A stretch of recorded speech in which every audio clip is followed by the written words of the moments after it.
Graça e paz, irmãos. Vamos abrir a palavra em Romanos 9. Romanos capítulo 9. Vamos ler a partir do verso 10 até o 24, tá? Romanos 9, de 10 a 24. Ele está dando o exemplo da família e descendência de Abraão e Sara. E agora ele vai falar dos filhos de Rebeca. Então, Romanos 9, versos 10 a 24. E não ela somente, mas também Rebeca, ao conceber de um só, Isaque, nosso pai. E ainda não eram os gêmeos nascidos, nem tinham praticado o bem ou o mal, para que o propósito de Deus quanto à eleição prevalecesse não por obras, mas por aquele que chama. Já fora dito a ela: o mais velho será servo do mais moço. Como está escrito: amei Jacó, porém me aborreci de Esaú. Que diremos, pois? Há injustiça da parte de Deus? De modo nenhum. Pois ele diz a Moisés: terei misericórdia de quem me aprouver ter misericórdia, e compadecer-me-ei de quem me aprouver ter compaixão. Assim, pois, não depende de quem quer ou de quem corre, mas de usar Deus a sua misericórdia. Porque a Escritura diz a Faraó: para isto mesmo te levantei, para mostrar em ti o meu poder, e para que o meu nome seja anunciado por toda a terra. Logo tem ele misericórdia de quem quer, e também endurece a quem lhe apraz. Tu, porém, me dirás: de que se queixa ele ainda? Pois quem jamais resistiu à sua vontade? Quem és tu, ó homem, para discutires com Deus? Porventura pode o objeto perguntar a quem o fez: por que me fizeste assim? Ou não tem o oleiro direito sobre a massa, para do mesmo barro fazer um vaso para honra e outro para desonra? Que diremos, pois, se Deus, querendo mostrar a sua ira e dar a conhecer o seu poder, suportou com muita longanimidade os vasos de ira, preparados para a perdição, a fim de que também desse a conhecer as riquezas da sua glória em vasos de misericórdia, que para a glória preparou de antemão, os quais somos nós, a quem também chamou não só dentre os judeus, mas também dentre os gentios? Somente até esse verso 24, eu creio que já dá para a gente ter uma boa noção do nosso assunto aqui de hoje. Nós vamos orar, vamos buscar a direção de Deus. O texto fala do decreto da eleição de uma forma muito clara, e um dos argumentos de Paulo é que Deus não é injusto. Isso é claro, Deus não é injusto. Ele nunca faz injustiça, né? Ele tem misericórdia de quem ele quiser ter misericórdia. Então a questão não é de justiça, mas sim, ou de Deus ser injusto. Deus não é injusto, mas sim, ele é misericordioso. E a gente vai falar um pouquinho sobre isso, fundamentando aqui os nossos 5 pontos do calvinismo. Bom, nós estamos chegando ao final do nosso estudo sobre a doutrina reformada. É claro que é um assunto que daria para ficar anos aqui, né, trabalhando com os irmãos, estudando com os irmãos. Mas o nosso propósito não é esse. O nosso propósito então já está chegando ao fim. Nós vamos estudar a doutrina da soteriologia, ou estamos estudando hoje até na próxima semana. E provavelmente eu vou terminar com escatologia, apesar de que recentemente a gente já estudou escatologia, mas eu acho que o Francesco até não estava aqui com a gente, então a gente retorna para o assunto escatológico para terminar a doutrina, e aí vamos retomar as nossas exposições dos livros da Bíblia, ok? Então hoje nós vamos falar sobre os 5 pontos do calvinismo. Eu não sei se está funcionando aí. Nós já começamos a falar na semana passada. Pode ir seguindo aí, Adriana, que isso a gente já falou. Isso, já falamos dessa parte. O sínodo de Dort, né, aconteceu na Holanda, na cidade chamada Dort, em 1618 a 619, porque Jacobus Arminius, um professor de teologia lá da Holanda, ele estava refutando as confissões reformadas, dizendo que era necessário rever as confissões com ideias pelagianas ou semi-pelagianas. Ele ia contra as ideias de Agostinho e de todas as confissões reformadas. E isso começou a causar um alvoroço na universidade ou nas universidades de teologia holandesas. Lembrando que Holanda naquele tempo era calvinista. né? E Gomarus fica muito irritado com isso, Francisco Gomarus, e eles vão entrar em um debate, uma discussão, e aí é marcada a reunião do Sínodo de Dort. Os pontos da remonstrância defendidos por Armínio são estes que estão colocados aí, né? A eleição condicional. Na mente de Armínio, a eleição era condicional, porque Deus sabia quem iria crer. Esse era um ponto defendido por ele. Então não é uma eleição soberana da parte de Deus, parte do homem. Né? O homem é escolhido porque a fé está no homem e coisas assim. Tá? E a eleição ela não é imerecida, ela é merecida para aqueles que têm fé. Então ele fundamentava suas ideias sempre no homem. Já o calvinismo sempre em Deus, na glória de Deus, na ação de Deus e não na ação humana. A expiação universal, ele defendia, né, que Jesus veio para morrer por todos. A obra de Cristo é possível salvar a todos, apesar de admitir Armínio que nem todos seriam salvos, mas que Cristo veio para morrer por todos. Eles defendiam uma depravação não total, mas parcial de toda a humanidade, onde o homem estaria ainda com possibilidades de escolher Deus. Ele não está totalmente depravado. A graça de Deus seria irresistível. O homem tem poder para resistir à ação de Deus, à graça de Deus na sua vida, segundo Armínio, né? E é possível, ou seria possível, perder a salvação. Não foi essa a decisão do sínodo, né? O sínodo de Dort compreende que Armínio estava totalmente errado e mantém o posicionamento das confissões reformadas e elabora um documento. Como eram 5 pontos da remonstrância produzido por Armínio, eles vão falar sobre os 5 pontos do calvinismo. Então há muita confusão, porque algumas pessoas acham que esses 5 pontos foi um documento escrito por Calvino. Não foi, Calvino já tinha morrido há muito tempo aqui, né? É claro que tem ideias calvinistas, onde Calvino foi buscar em Agostinho, buscar no apóstolo Paulo, todo o seu fundamento da sua teoria.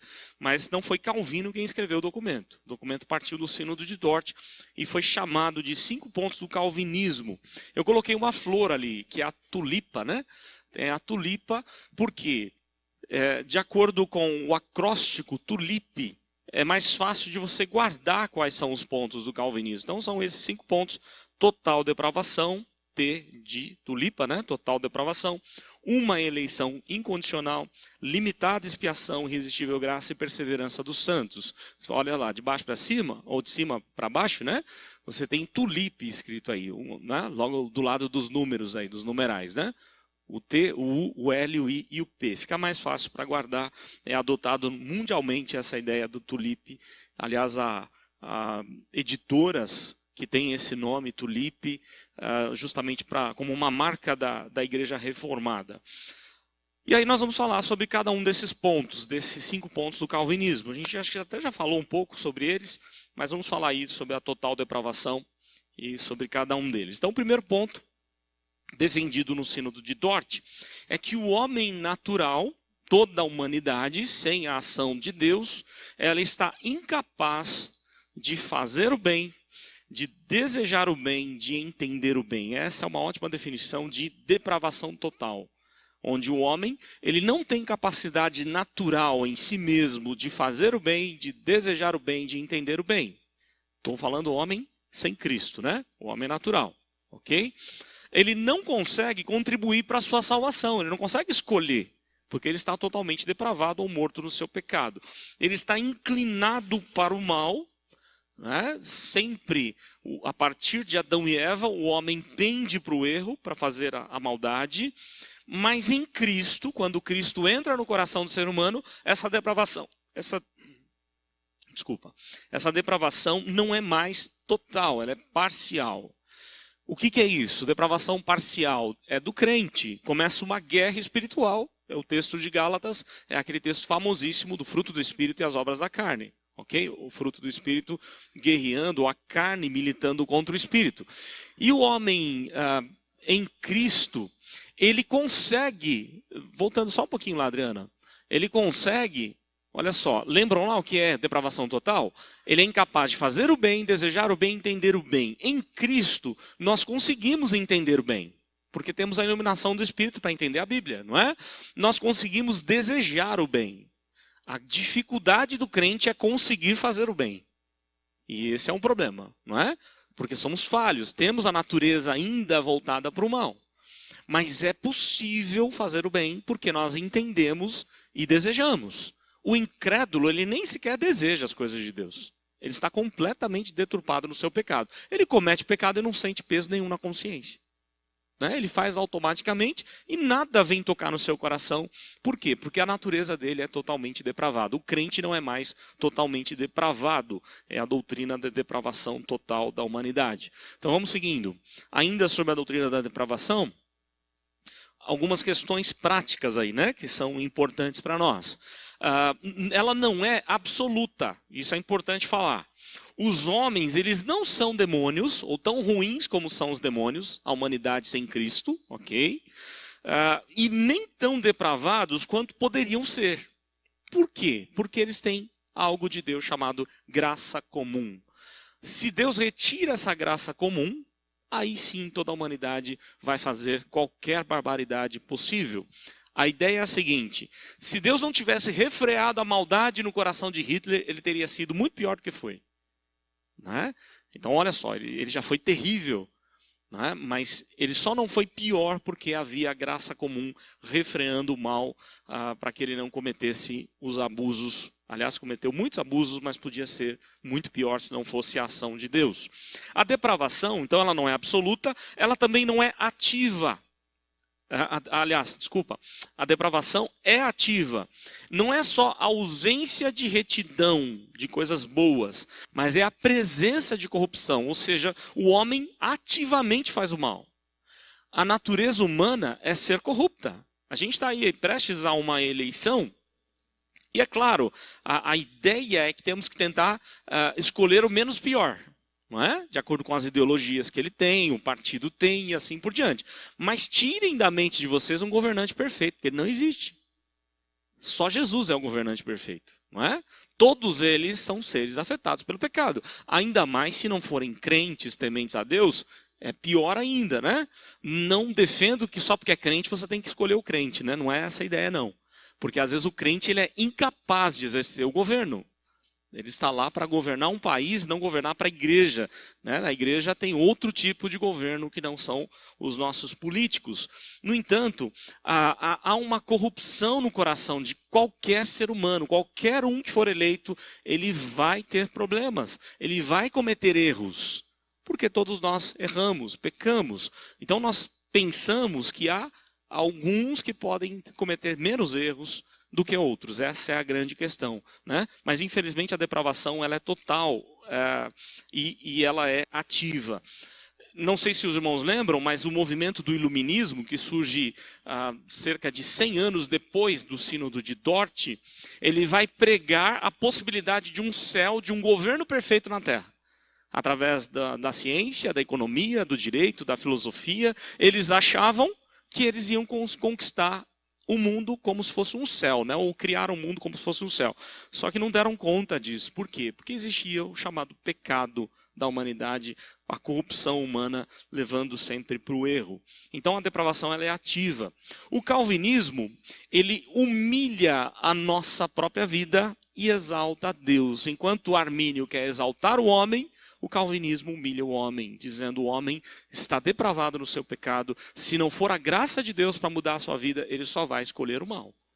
Já o Armínio defendia o contrário. Infelizmente, já vou adiantar aqui para vocês, infelizmente, a maioria das igrejas evangélicas seguem as ideias de Armínio e não de Calvino, ou do Sínodo de Dort.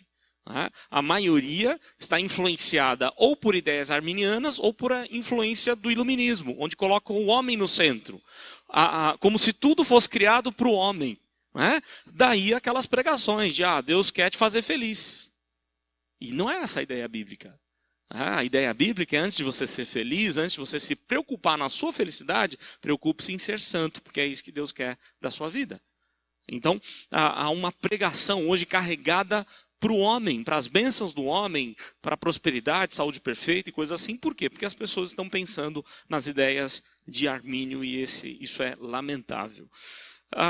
Daí nós vamos para o segundo ponto do calvinismo, que é uma eleição incondicional. Lembram do Udi Tulip? uma eleição incondicional. Onde a salvação, ela não pode originar ou se originar em nós mesmos. Nós não temos capacidade para crer em Deus, porque nós estamos mortos nos nossos delitos e pecados. Não é? O morto não tem como tomar alguma atitude, escolher alguma coisa. O morto está literalmente sem ação, né?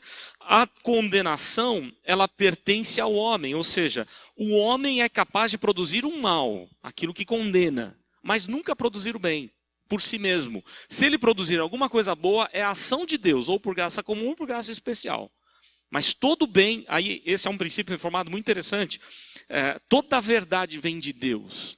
Por isso a verdade numa arte, a verdade, né, em vários tipos de arte, música, literatura, teatro, você consegue achar verdade e beleza em tudo isso, não em tudo, porque tem um monte de coisa que é lixo. A gente teve um debate recente aí da mocidade que é difícil até de chamar de arte, né? Mas, ou seja, aquilo que a humanidade produz, a cultura do homem, ela tem coisas boas também. Por graça comum, por ação de Deus. Mas todos os erros da humanidade não tem nada a ver com Deus, é a culpa do próprio homem. E aí a gente entende o quê? Que a condenação pertence ao homem, mas a salvação pertence a Deus. Jonas diz isso. Então o homem não tem condições de escolher Deus. Se Deus não o escolher, ele nunca vai escolher Deus. Ok? A eleição, ela não destrói os homens, porque nós somos, por exemplo, vistos como os calvinistas que querem destruir os homens e não sabem que, por exemplo, Calvino era um teólogo humanista, um teólogo que reconhecia a importância do homem como imagem e semelhança de Deus, e não só isso, criou escolas, universidades para fazer o homem crescer e melhorar na vida. Aquilo que a reforma fez em toda a Europa e até nos Estados Unidos, por consequência do movimento reformado, era pensando no bem-estar, sim, da humanidade, como imagem e semelhança de Deus. Então, é o contrário a ideia, né? Ela não destrói os homens. A eleição, ela salva os homens. É diferente. Ela não é uma doutrina que vai contra a humanidade, é uma doutrina que mostra que Deus escolheu um povo para salvar. E se não fosse assim, nós estaríamos completamente perdidos e condenados. É admirável que Deus salva graciosamente o pecador. Não é? Apesar de sermos tão miseráveis como nós somos, e aí você pode olhar para si mesmo e reconhecer o seu pecado, a única coisa que resta é você chegar diante de Deus e agradecer. Não é? De tanto pecado que nós temos, toda a nossa depravação, um dia Deus vem em nosso socorro, porque Ele nos escolheu lá na eternidade. Então, a eleição, ela é incondicional, não havia nada em nós para que Deus nos elegesse. Não é porque éramos bonzinhos ou porque Ele viu que nós viríamos a crer, né? E a gente vai falar mais para o final sobre esse assunto especificamente. Então, qual é a motivação da escolha de Deus, da eleição de Deus? A primeira motivação é Deus escolhe por amor. A motivação do amor. E se você ler Jeremias 31, você vai descobrir que esse amor é eterno. Não é? Deus escolhe e nos ama, aliás, Ele escolheu por amor, Ele elege com base no seu amor eterno, de acordo com Jeremias. Ele predestina alguns para a salvação. Predestinar é determinar o destino final da pessoa. Não é o homem que vai determinar o seu destino, mas é Deus quem vai fazer isso, porque Ele tem poder e autoridade sobre a sua criação, acima de tudo. Ele é o criador de todas as coisas, não é? E aqueles que vão para o inferno, eles vão por sua própria culpa. Deus não tem culpa disso. Eu vou voltar a esse assunto lá na frente, mas há uma tendência de achar que Deus ele escolhe dois grupos, ou seja, a gente sabe que a eleição tem um lado duplo, ou seja, Deus ele escolhe uns para a vida e consequentemente vai escolher uns para a condenação. Mas essa escolha da condenação não é que Deus vai levá-los à condenação. Eles vão por conta própria. Deus não tem nada com isso. Eles vão porque querem ir. E nós só vamos para o céu não é porque, em primeiro lugar, nós queremos, mas porque houve uma ação de Deus para a gente querer, para a gente aceitar ou receber a Jesus, baseado ou fundamentado no amor de Deus. Eu vou voltar a esse assunto lá no final do nosso estudo de hoje. Deus escolhe também para quê? Para a santidade. Deus nos chama para sermos diferentes de todo mundo. para sermos sal e luz, e tem vários textos, eu peguei o texto de Pedro, mas nós teríamos vários textos que vai falar sobre o propósito da eleição, para sermos diferentes, sermos santos, assim como Deus é santo, o texto de Pedro, né? Nós devemos ser santos porque Deus é santo. O propósito da eleição é nos tornar como Cristo, Cristo é santo. E Deus ele abomina o pecado, ele não aceita o pecado, e nós devemos procurar agir assim na nossa vida. Os eleitos, eles não podem viver mais no domínio do pecado. Quando a graça de Deus age no eleito, ele não é mais dominado pelo pecado. O pecado não tem mais domínio sobre vós, é o que Paulo escreve aos Romanos. Por isso, tem alguns pregadores surgindo, o principal deles é Paul Washer, com uma pregação bem forte, bem pesada, para mostrar que se você está vivendo no pecado e não sente nenhum pesar quanto a isso, avalie a sua vida se você é realmente crente no Senhor. Porque o crente se sente mal quando peca. E ele busca a graça de Deus, ele se arrepende, ele chora diante de Deus, ele busca os recursos da palavra de Deus para poder reagir e não se voltar ao pecado. Há uma guerra, uma luta contra o pecado. Mas, de repente, se você peca à vontade, e o Paul Washer é duro, pesado, quando fala, mas com razão, porque né, ele fala assim, tem um monte de gente dizendo que é crente aí. Só porque disse sim para Jesus no final de um apelo, numa pregação de um pastor, ou num folheto evangelístico onde tem a oração do apelo. Mas a vida dele não mudou em nada, ele continua fazendo as coisas que sempre fez. Então é sinal de que ele não foi impactado pela graça de Deus, demonstra que ele não é um eleito. Ou se é um eleito ainda, a graça de Deus não operou na sua vida para que ele mude do jeito de pensar, de agir. Ainda sobre a eleição incondicional, Deus escolhe o seu povo para relacionamento pactual. Deus quer se relacionar de maneira íntima com o povo dele por toda a eternidade. E aí a gente tem vários textos da palavra de Deus que demonstram isso. Deus não nos trata como se nós fôssemos um qualquer, mas sim Deus nos trata como se nós fôssemos o filho dele. Quando ele olha para o seu povo, a ideia de justificação, ele declara a gente justo, porque ele olha em Cristo. Ele nos aceita assim como ele aceita Cristo diante do seu trono. Nós estamos em Cristo. A ideia de Paulo sempre é essa, andar em Cristo, viver em Cristo, morrer com Cristo. Sempre a nossa vida, a vida do crente é em Cristo. A eleição toda nossa é fundamentada na pessoa de Cristo, nesse relacionamento pactual de Deus conosco. Ele prova então o seu amor para conosco. Nós temos textos aí famosíssimos que vão falar desse grande amor para com o povo eleito. Lembram lá do texto de João 3,16, que é muito usado para a evangelização, e é um dos textos que mais enfatizam a predestinação, a escolha de Deus. Porque o texto diz que todos vão ser salvos? Não, o texto diz o quê? Deus amou o mundo de tal maneira que deu seu Filho unigênito para quem? Para que todo aquele que nele crê, já fecha o assunto, somente os que nele creem, ou aqueles que creem em Jesus, é que vão ter a vida eterna, os demais vão perecer. É o que João deixa muito claro. Limitada expiação é um terceiro ponto aí do calvinismo.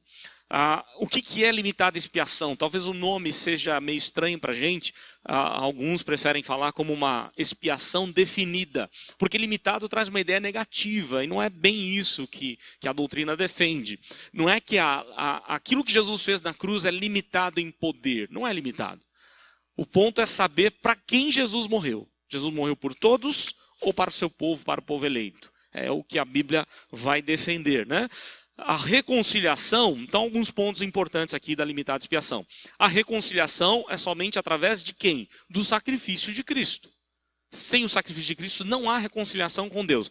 Cancela todo aquilo que estão dizendo por aí. Todos os caminhos levam a Deus, porque não levam, isso é mentira.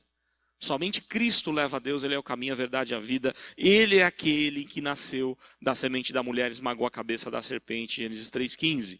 A satisfação que foi paga na cruz, ela foi de valor infinito. Há uma suficiência na morte de Cristo. Seria suficiente para salvar toda a humanidade? É claro que seria, em poder seria.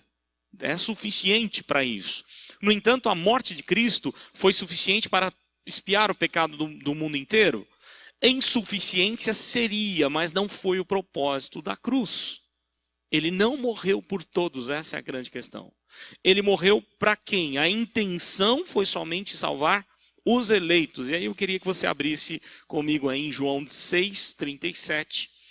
Porque apesar da suficiência da morte de Cristo, há uma eficiência. Ela é eficaz somente para o povo eleito e não para todos os povos. João 6, verso 37 vai nos falar sobre isso. Olha o que diz aí. Todo aquele que o Pai me dá, esse virá a mim, e o que vem a mim, de modo nenhum lançarei fora. Jesus está dizendo, olha, todos virão a mim? Todos serão salvos por mim? Não. Todos que o Pai me dá. Quem é que escolheu? Lembram de Efésios 1? O Pai escolhe o seu povo. O Filho executa a salvação desse povo e o Espírito aplica essa eleição e essa salvação na vida do povo de Deus. Então, aqueles que o Pai dá a Cristo, esses sim serão salvos. Cristo morreu pelo povo eleito. Tem vários textos, depois se alguém quiser eu posso passar outros textos, não dá para colocar aqui. Se Deus quiser salvar, ou se Deus quer salvar a todos, o que deveria acontecer? Todos deveriam ser salvos. Se não, você crê num Deus fraco. Talvez o grande problema da doutrina arminiana é essa. Eles estão crendo num Deus fraquíssimo. Um Deus que não tem poder para salvar o pecador, porque eles reconhecem que muitos estão indo para o inferno. É por isso que eles pregam o evangelho de maneira até desesperada, porque eles sabem que muitos vão morrer e vão para o inferno. Mas se Deus quisesse salvar a todos, então todos seriam salvos. Não era o propósito de Deus salvar a todos. Dizer que cabe ao homem aceitar ou não é o mesmo que falar que o homem é quem completa a obra da salvação. E então, aquilo que a gente falou nas perguntas na semana passada, ele não só abre o caminho da salvação, ele não é só a ponte que nos liga a Deus. Ele é aquele que nos salvou, nos leva para essa ponte, para esse caminho e nos mantém naquele caminho. Porque se ele ficasse por nossa conta, nós voltaríamos para a vida errada. É a doutrina da perseverança, que a gente vai chegar daqui a pouco nisso. Então, não cabe simplesmente ao homem, mas sim é Deus quem vai operar toda a obra da salvação na vida do ser humano. Será que Jesus está frustrado? O que diz lá em Isaías 53:11? Porque se Cristo morreu por todos, como defendem os arminianos, né? Se Cristo morreu por todos, mas nem todos estão sendo salvos, Jesus então estaria frustrado, ok? Ele não conseguiu salvar a todos, olha que pena. Ele é fraco, sua obra na cruz não foi suficiente. Não é isso que Isaías estava profetizando sobre ele. Isaías 53:11 diz, ele, falando de Cristo, verá o fruto do penoso trabalho de sua alma e ficará satisfeito. O meu servo justo, com seu conhecimento, justificará a muitos, não a todos, né? Porque as iniquidades deles levará sobre si. Então, olha só, Jesus ele vem para justificar a muitos e não a todos. E com isso ele vai ficar satisfeito. Cristo, ele morre por todos. Ele morreu por todos? Não, ele morre pelo seu povo. E ele intercede. Aliás, a pergunta que eu coloco aqui, né? Cristo morreu por todos, mas intercede só por alguns? Porque lembram da oração sacerdotal? O que diz lá na oração sacerdotal? Jesus está orando por toda a humanidade? Não é isso que a gente lê na oração dele com o Pai. Ele está orando especificamente pelo seu povo. Então não faz sentido ele morrer por todos e interceder apenas por alguns. Não era essa a proposta de Jesus, né?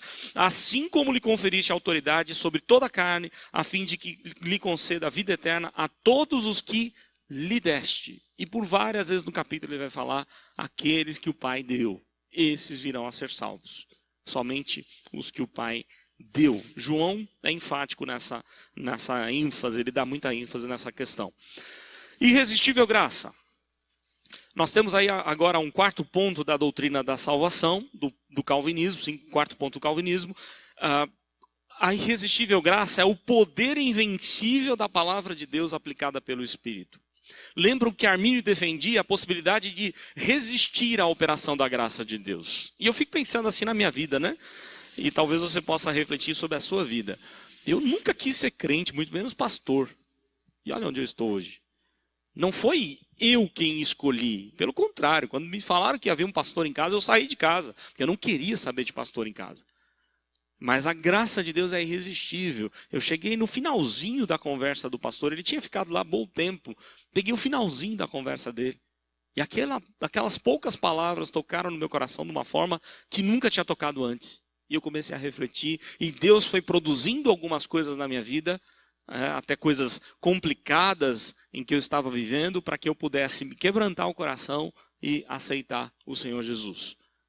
Se eu pudesse resistir, eu resistiria, mas é irresistível. Quando Deus age, Ele age com poder, Ele não depende da gente, mas é da palavra dEle. A palavra de Deus é poderosa para agir no coração das pessoas. Por isso nós pregamos o Evangelho com a confiança de que não é nem a nossa pregação, mas é a palavra de Deus que vai agir. E não é o ouvinte. O ouvinte pode não querer. Se Deus tiver propósito, se ele for um eleito, Deus vai agir no coração dele. Deus penetra os recessos mais íntimos do homem, abre o coração fechado e amolece o coração endurecido. Dois textos que são importantes para a nossa lembrança. O de Hebreus, que diz que a palavra é como espada de dois gumes, bem afiada, lembram disso? E Jeremias, quando vai falar da palavra como martelo que esmiuça a penha. Jeremias 23 deixa bem claro que a palavra quebra o coração endurecido. A palavra de Deus, ela penetra o coração, a graça dele é irresistível quando ela é aplicada na nossa vida. A graça de Deus, ela é invencível e ela vai cumprir os propósitos de Deus. Ninguém pode impedir os propósitos de Deus, conforme Paulo escreve, segundo o beneplácito da vontade de Deus lá em Efésios. Ainda sobre irresistível graça, a graça trabalha em nossa vontade, ou seja, nós vamos a Jesus porque queremos ir. Só que quem operou primeiro? A graça de Deus. Antes da gente ter fé, Deus coloca no nosso coração a graça. E aí sim Ele vai conceder fé. Lembram, a gente vai falar na próxima semana sobre a ordem da salvação. E o texto de Efésios é claro quando diz isso. É pela graça que sois salvos mediante a fé. Não é a fé que vem primeiro, é a graça de Deus que nos dá, ou que age em nossa vida, dando assim a salvação. Então nós vamos a Jesus de maneira espontânea. Ninguém vai ser salvo porque não quer. Porque houve uma transformação. Por isso que você aceitou Jesus. Você aceitou de bom grado, você quis aceitar Jesus. Eu quis, num primeiro momento eu não queria. Mas quando Deus agiu no meu coração, eu fui porque eu queria e reconheci o quanto eu precisava de Cristo. Cristo, ele não anula os processos do nosso pensamento, da nossa escolha, mas ele transforma esses processos. Quando é o eleito, ele transforma, ele age no nosso coração. Perdão e salvação são prometidos somente aos que se arrependem e creem. A eficácia é necessário arrependimento e fé. Senão é uma graça fajuta, é uma graça barata, que está sendo pregado por aí, inclusive. Você só confessa o seu pecado, você não precisa se arrepender. Não, a graça de Deus demonstra claramente que é necessário você reconhecer que é um pecador. Aliás, a gente já falou sobre isso, o grande propósito da evangelização, em primeiro lugar, não é falar de Jesus, é você mostrar que a pessoa é pecadora, que ela carece de Cristo, que só Cristo pode resolver o problema dela, chamado pecado. Se você conseguir, não é você, né? Não somos nós, mas é a ação do Espírito de Deus que convence do pecado, da justiça e do juízo. Aí sim você consegue falar da graça de Deus. Todo o processo de evangelização, todos os métodos de evangelização, estou pensando nas 4 leis espirituais, estou pensando no método explosivo, pessoal, qualquer método indutivo, o propósito é, você primeiro tem que mostrar o quanto a pessoa carece da graça de Deus. Ela está separada da glória de Deus, separada de Deus porque é pecadora, e aí sim ela precisa se arrepender e crer no Senhor Jesus. Somente a graça pode fazer mudanças na nossa vida, nós não podemos porque estamos mortos, né? E homens mortos precisam de vida e de poder. Eles não têm vida e poder em si mesmos, nós precisamos dessa graça de Deus. E a graça de Deus, ela é monérgica, ela age pela ação única de Deus, nós não participamos disso. Por isso que é graça, é de graça, não é ação nossa, né? Deus é quem regenera, quem nos dá nova vida. O homem se arrepende e crê. É o sopro inicial da vida. E que nós vamos ver na próxima semana, dentro do processo de salvação, tem alguns dos processos que é complicado de você falar, que é primeiro, segundo, terceiro, porque a maioria acontece de maneira simultânea. Apenas conseguimos definir qual o início do processo. Depois acontece de uma forma simultânea os vários processos da salvação até a glorificação, até o nosso encontro com Jesus. E o último ponto do calvinismo, a perseverança dos santos. Eu ainda tenho uns pontos mais polêmicos para falar dessa doutrina, mas vamos aí para o último ponto, perseverança dos santos. Quem está unido a Cristo tem a garantia do próprio Cristo de que irá perseverar até o fim e receber a coroa da vida. Lembram disso? Apocalipse 2:10 diz isso. Ser fiel até a morte e dar-te-ei a coroa da vida. Você tem vários textos aqui, como de João 10, João 6, mostrando que aquele que está nas mãos de Cristo, ninguém pode tocar, ninguém vai tirar. O Senhor Jesus deixa isso muito claro. É impossível perder a salvação, aquele que está eleito, que está na presença de Deus. Nada pode nos separar do amor de Deus. Romanos 8 deixa isso muito claro. É uma obra aí não mais monérgica, olha só. A perseverança dos santos é uma obra sinérgica. A gente age com Deus, a gente persevera com Ele. É uma obra que Ele opera, se não fosse Ele nós estaríamos perdidos. Começa parte dele, mas a partir da nossa vida, do começo da nossa vida, nós temos responsabilidade na nossa perseverança. Por isso o nome, perseverança, trazendo a ideia de insistência. Só que é uma obra que depende de Deus e não nossa. Se Deus não fizer, a gente não consegue. Então é uma obra sinérgica, ou seja, somos cooperadores com Deus e perseverar exige esforço da gente. Há pessoas que pensam num hipercalvinismo, dizendo, não, Deus vai perseverar em mim, eu não preciso fazer nada. Eu posso pecar à vontade, posso fazer o que eu quiser, porque eu fui eleito e Deus vai perseverar. Eu nunca vou perder a salvação, mas continua com a vida totalmente errada, né? E peraí, não é isso que a perseverança dos santos ensina na Bíblia. Ensina que é uma obra em parceria com Deus, que começa em Deus, mas que Deus nos leva aí à parceria com Ele. E aí eu vou citar John Owen, um puritano, e o Sínodo de Dort, a decisão do Sínodo de Dort. Vou dar duas citações importantes aí. Olha só.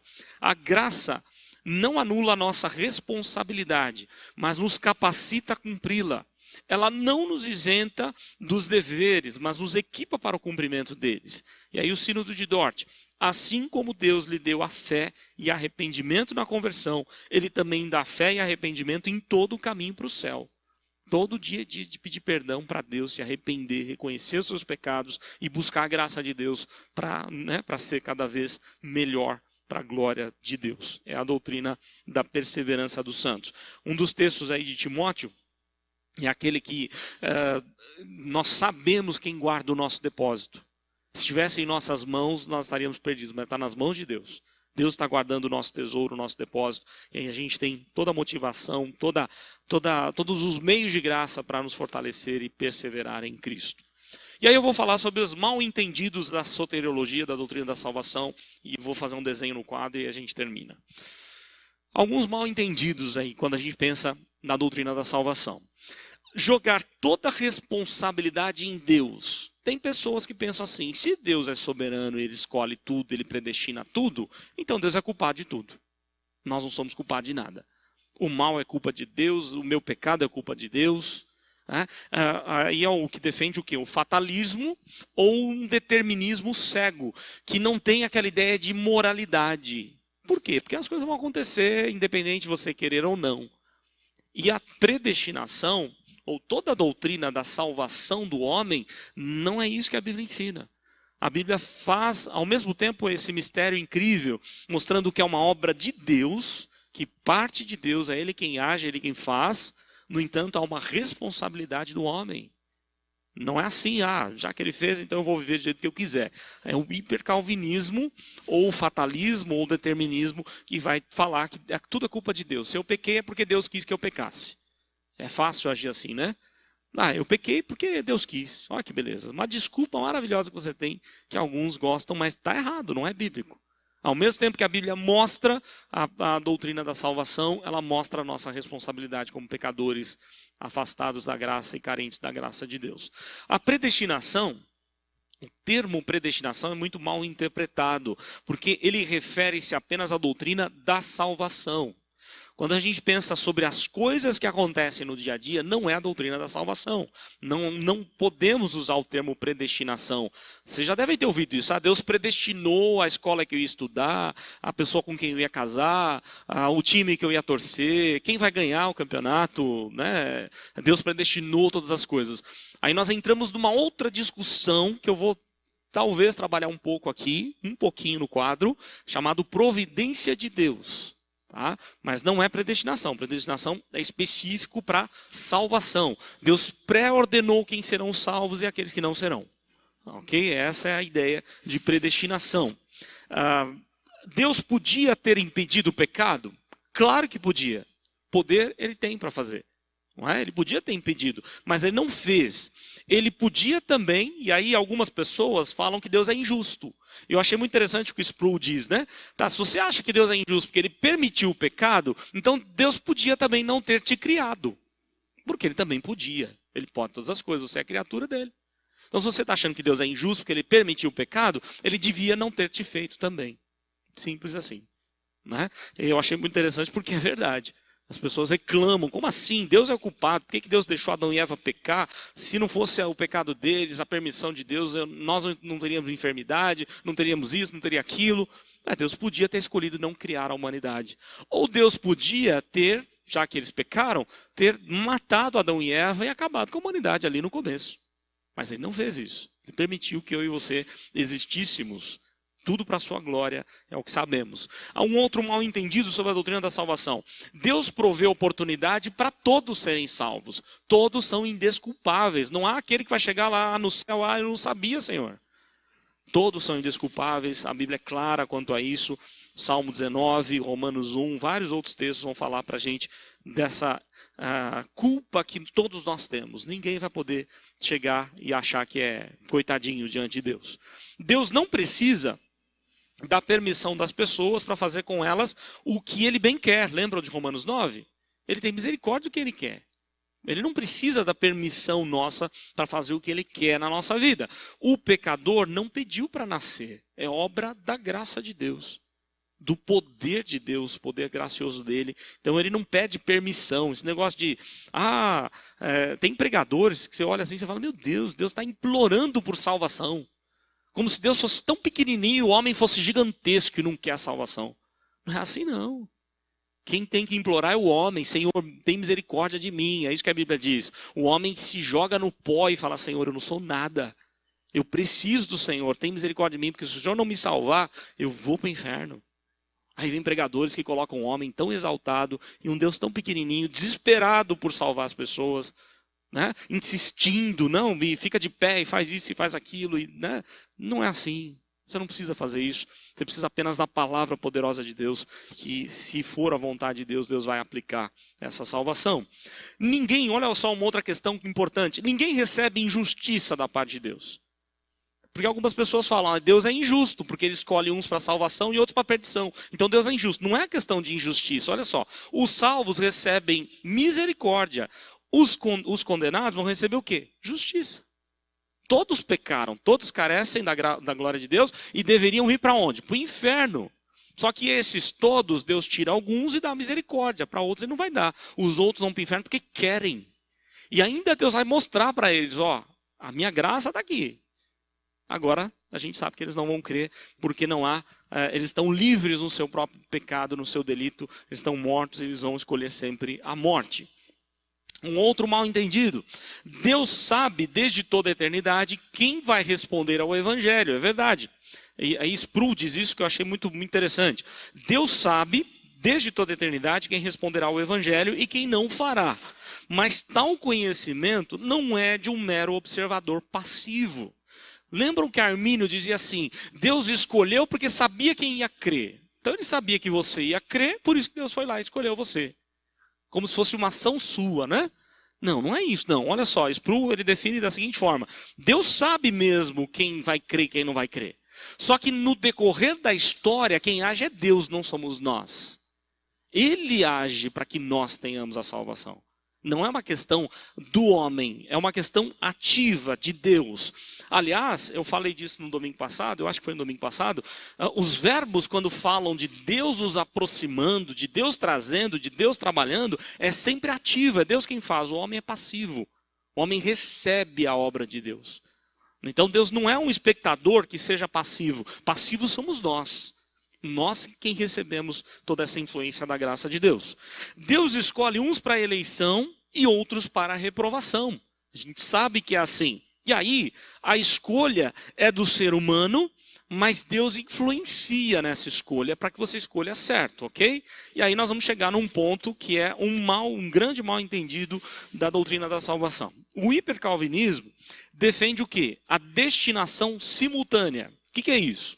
Que Deus age para operar salvação para uns e Deus age para operar incredulidade em outros. É o que diz a doutrina hipercalvinista. E não é isso que a Bíblia mostra também. Vejam como o calvinismo ele é equilibrado. A visão reformada é de uma dupla predestinação. Alguns predestinados para a vida, outros serão predestinados para a morte. Automaticamente serão condenados. Só que dentre os decretos de Deus há um decreto positivo e um decreto negativo. O positivo é Deus agindo positivamente na vida dos eleitos. O negativo, Deus não precisa agir. Deus não age. É aquilo que eu sempre tenho falado para vocês. Vejam só, nós estamos nas mãos de Deus. Aliás, todos estávamos mortos nos nossos delitos e pecados. Vamos pensar que somos nós, estamos lá na lama do pecado, ok? O que Deus faz? Todos estão lá. Deus trata a gente, trata o nosso coração, aplica graça, faz um monte de coisa em nós, tá? Todo um processo de salvação, a gente vai ver na próxima semana. Tá? E aí a gente está nas mãos de Deus. Se eu achar que eu não preciso de Deus, o que acontece? Então viva do jeito que você quiser. Deus tira o suporte, a gente cai ou não sai da lama do pecado. Então o que Deus vai fazer na obra da predestinação? O decreto positivo é quando Deus tira a gente da lama do pecado, Deus dá um banho na gente, Ele dá uma regeneração, uma nova vida, né? Ele purifica a gente, Ele trabalha no nosso coração, Ele dá fé, Ele faz isso, faz aquilo, para a gente crescer na graça e no conhecimento de Cristo, ser parecido com Jesus. Aqueles que não são de Cristo, um decreto negativo, vai ficar onde está, vai fazer o que quiser. Então, há uma questão que é um mal entendido, e aí Deus ele não age ativamente para condenação, ele age ativamente para salvação, ok? Deus só age para salvar, para condenar ele não precisa agir. O homem já está condenado pelo seu próprio pecado. Deus não leva as pessoas a pecar. Deus age passivamente para condenação. Olha só, na salvação ele é ativo, na condenação ele é passivo, ele deixa o homem fazer o que ele quer. Se Armínio estivesse certo, então o homem estaria condenado. Se depende do homem, o homem só vai escolher o mal. Mas graças a Deus depende do homem, depende de Deus agir de maneira soberana na nossa vida. Deus age passivamente para condenação, e aí o exemplo que a gente tem. Deus endureceu o coração de Faraó. Você lê isso do texto, e você fala, não, peraí, olha aqui, Deus é quem fez, Deus é quem operou. A ideia bíblica é justamente Deus deixou Faraó fazer o que queria. Você já viu algumas pessoas com o coração endurecido? Quando Deus quer operar uma condenação, um juízo, ele endurece o coração da pessoa, a pessoa vive no pecado, vive cometendo problemas. Aliás, o que tem acontecido no nosso país durante muito tempo, Deus está permitindo um governo desse jeito para corrigir as pessoas. Correção do nosso país. A esperança é que nesse domingo, né, a história do nosso país mude. Chega de correção, né? A nossa esperança, a nossa oração, o nosso desejo. Mas e se Deus quiser colocar mais um ímpio lá? E endurecer o coração desse ímpio lá? Ele vai fazer. E nós temos que aprender a depender totalmente do Senhor e entender que isso está dentro da soberania de Deus. Mas não é Deus quem age de maneira negativa, é o próprio homem quem faz. Romanos 1, Deus entregou tais homens. Não é que Deus jogou o homem ao pecado. O homem trocou a glória de Deus e achou que podia esconder toda essa glória. Então, viva do jeito que quiser. E cai em todo tipo de homossexualidade, de todo tipo de pecado, conforme Paulo argumenta. Mesma coisa lá em Corinto, quando ele fala daquele jovem que estava tendo relações com a sua madrasta, ele diz assim, olha, eu vou aí para discipliná-lo e nós vamos entregá-lo a Satanás para ver se salva a alma. A ideia de a pessoa não se arrepende é o processo de disciplina da igreja. Você vai falar em particular, a pessoa não se arrependeu. Você leva 2 testemunhas, não se arrependeu. Você leva para o conselho da igreja, ainda assim não arrependeu. Entrega a Satanás, expulsa da igreja. Porque quem sabe ainda essa pessoa se arrepende do mal e se volta para Deus. Esse é o processo de Mateus 18. Não é Deus quem está operando essa maldade, ao contrário, é o homem que está livre para fazer toda essa maldade acontecer. Deus retira então a sua graça e deixa que os homens façam a sua própria vontade. E aí eu vou terminar aqui rapidinho com um gráfico para você entender um pouquinho a diferença que há entre livre-arbítrio e livre agência ou livre ação. Há uma tremenda confusão com o termo livre-arbítrio. Você deve ter ouvido isso várias vezes. Nós temos o livre-arbítrio. Nós não temos o livre-arbítrio. Nós tínhamos, quer dizer, nós não, né? Quem é que tinha o livre-arbítrio? Adão e Eva antes da queda e Jesus, porque Jesus não é da descendência da semente do homem, lembram disso? Ele tem a parte da mulher, mas quem é que o pecado entra é pelo sêmen, pela semente do homem. Ele não vem de homem algum, ele vem por obra do Espírito Santo de Deus, agindo em Maria, usando Maria ali para que ele viesse ao mundo. Então, na verdade, ele tem um lado humano sim, esse lado humano é da própria Maria, só que ele não é afetado pelo pecado, porque ele não tem a semente do pecado. E aí, existe a questão do livre-arbítrio e livre-agência. Arbítrio é vontade, e a minha vontade e a sua vontade está escravizada pelo mal. Você pega vários reformadores, a começar de Lutero, escrevendo tratados gigantescos. Agostinho, o pai da igreja, já escreveu. O nosso arbítrio, a nossa vontade é sempre influenciada, ou pelo bem ou pelo mal. Um exemplo que Pink dá no seu livro, antes de eu desenhar, ele diz assim, você precisa pregar o evangelho, né, algo bom que você tem que fazer. Você tem que pregar o evangelho num sábado, à noite, para uma multidão de pessoas. Um monte de gente. Um culto, numa praça, num local onde você vai atingir o coração de milhares de pessoas. E à tarde você tem uma visita importante para fazer. Para uma pessoa que carece muito dessa visita, você precisa lá visitar. Só que você não amanheceu bem. Você não está bem de saúde. Ou uma dor de cabeça, uma indisposição. O que seria melhor? Você ligar para a pessoa que você vai fazer a visita e falar, olha, eu estava me programando para ir, mas não acordei bem. Né? E eu tenho uma pregação importante para fazer, eu tenho que estar bem até a noite. Posso te visitar num outro dia? Não é mais fácil fazer isso? Do que você querer fazer as duas coisas, fazendo nenhuma nem outra direito? Só que essa decisão a gente toma sempre por alguma influência. Sempre a nossa vontade tem influência. Se tivesse tudo bem, eu ia fazer as duas coisas. Mas não está tudo bem. Existem razões que te levam a decidir. A nossa vontade nunca é livre. Ela sempre tem algum tipo de influência. Agora, a nossa ação é livre. A nossa agência é livre. É o que eu vou tentar mostrar aqui para vocês, tá? Num gráfico. Porque a gente tem a tendência de achar que Deus tem um plano para cada pessoa. A gente até fala isso, tem cânticos bonitos que dizem isso, né? Deus deu um plano para a sua vida e tal. O melhor seria nós entendermos que Deus só tem um plano para tudo que Ele criou. E não um plano específico para a minha vida, para a sua vida, para a vida dos seus queridos. Não, Deus tem um plano para a sua criação. Ok? É essa a ideia bíblica. Deus decretou todas as coisas antes de criar e tudo que Ele criou ou decretou, vai cumprir o propósito dele. Queira você ou não, queira Satanás ou não, ninguém impede a vontade de Deus acontecer. É o que a Bíblia diz. Então aqui na eternidade só existia quem? Deus, ok? Deus, Pai, Filho e Espírito Santo. Aqui nós estamos no fim de todas as coisas, ok? No final de todas as coisas. Só que existe dois jeitos de você chegar lá. Não sei onde é que eu pus o canetão. Acho que está aqui. Tá aqui. Tem dois jeitos de você chegar lá.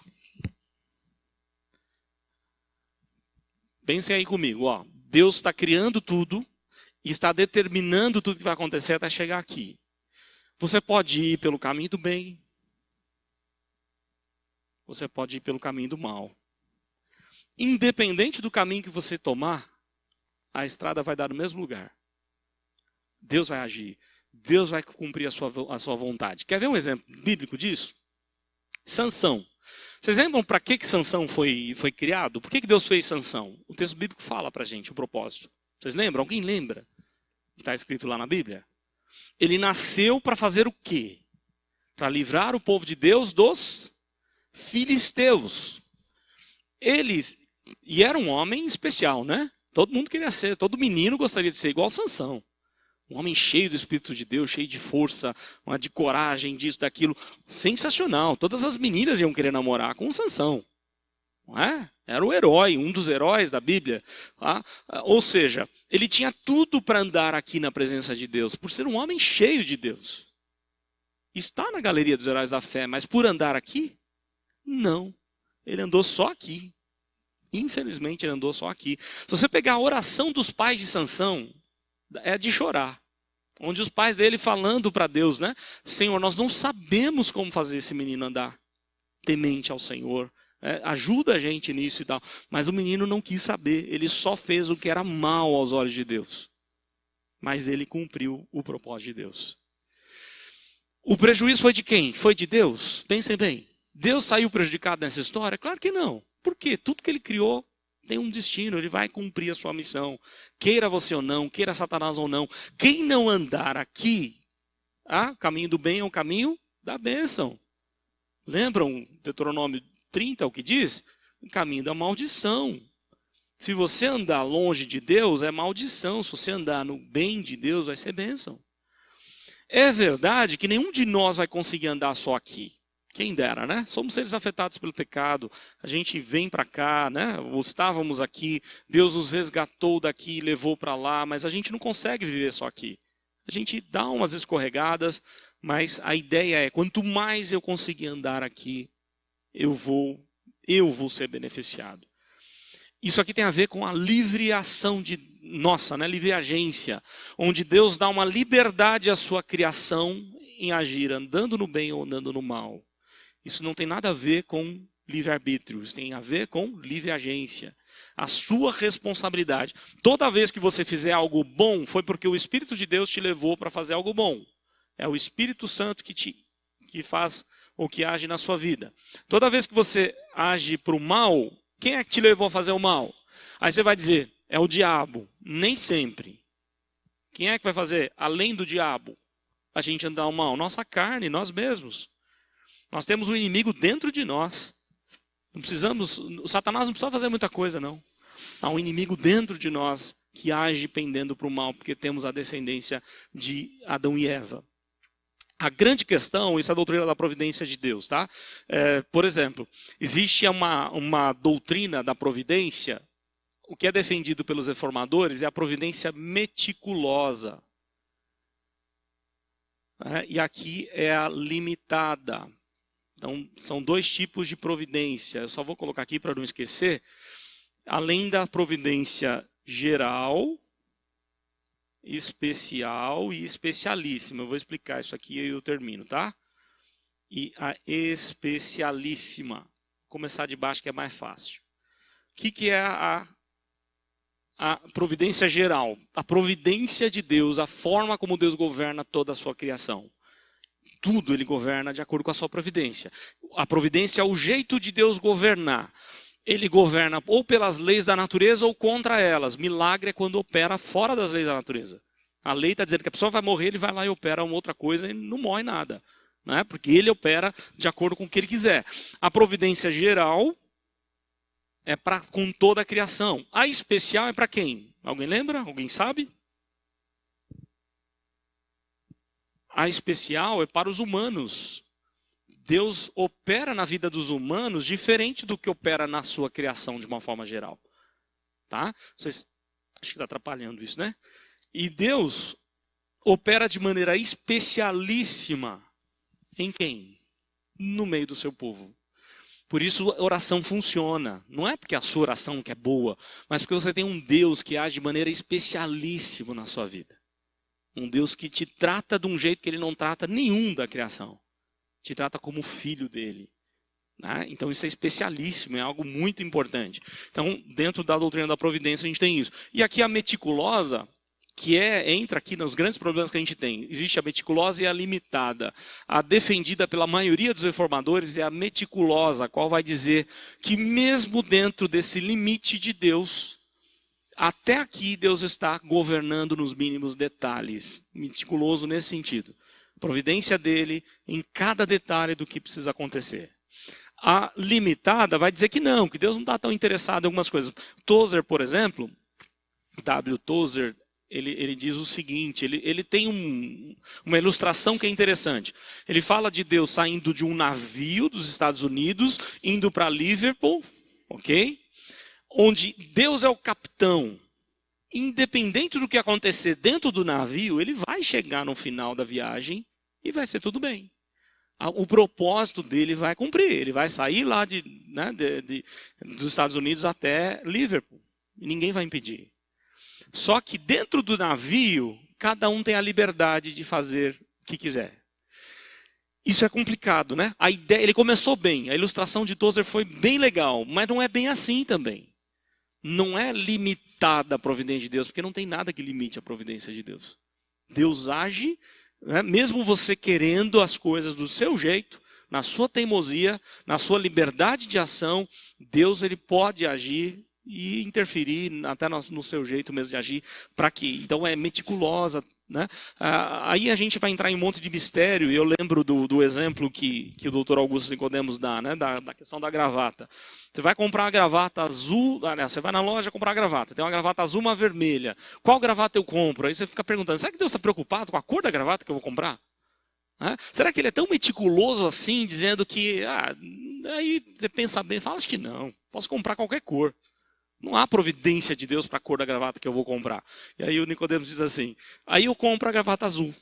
E aí Deus dá um sorrisinho lá de cima, era essa que eu queria que você comprasse. Era essa que eu fiz você comprar, em outras palavras.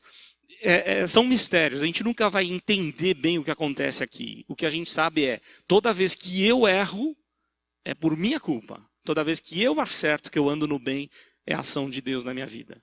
É a graça de Deus, ou a comum, ou a especial, para que eu faça o bem ou ande no bem.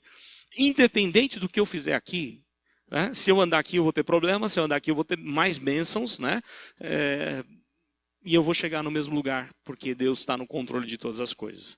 Então é a doutrina da providência de Deus, que tem a ver também com a salvação, mas não especificamente só com salvação. Providência tem a ver com o jeito dele governar todas as coisas, inclusive os homens, os anjos, enfim, toda a sua criação, ele governa por meio da sua providência.